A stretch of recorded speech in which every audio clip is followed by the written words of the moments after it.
Matthew chapter 23. Then Jesus spoke to the crowds and to his disciples. The scribes and the Pharisees are seated in the chair of Moses.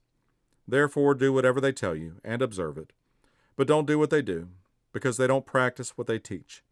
They tie up heavy loads that are hard to carry and put them on people's shoulders, but they themselves aren't willing to lift a finger to move them.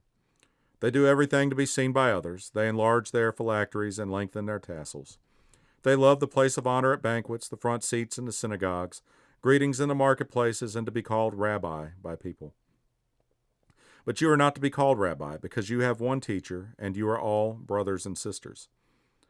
Do not call anyone on earth your father, because you have one Father who is in heaven. You are not to be called instructors either, because you have one instructor, the Messiah. The greatest among you will be your servant. Whoever exalts himself will be humbled, and whoever humbles himself will be exalted. Woe to you, scribes and Pharisees, hypocrites!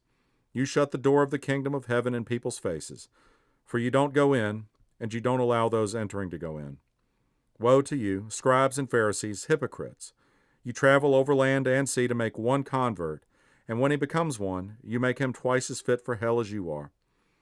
Woe to you, blind guides who say, whoever takes an oath by the temple, it means nothing, but whoever takes an oath by the gold of the temple is bound by his oath. Blind fools, for which is greater, the gold or the temple that sanctified the gold? Also, whoever takes an oath by the altar, it means nothing, but whoever takes an oath by the gift that is on it is bound by his oath. Blind people, for which is greater, the gift or the altar that sanctifies the gift? Therefore, the one who takes an oath by the altar takes an oath by it and by everything on it. The one who takes an oath by the temple takes an oath by it and by him who dwells in it. And the one who takes an oath by heaven takes an oath by God's throne and by him who sits on it. Woe to you, scribes and Pharisees, hypocrites! You pay a tenth of mint, dill, and cumin, and yet you have neglected the more important matters of the law, justice, mercy, and faithfulness. These things should have been done without neglecting the others. Blind guides, you strain out a gnat, but gulp down a camel.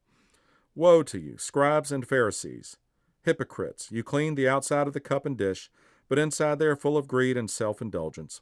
Blind Pharisee, first clean the inside of the cup, so that the outside of it may also become clean. Woe to you, scribes and Pharisees, hypocrites! You are like whitewashed tombs, which appear beautiful on the outside, but inside are full of the bones of the dead and every kind of impurity.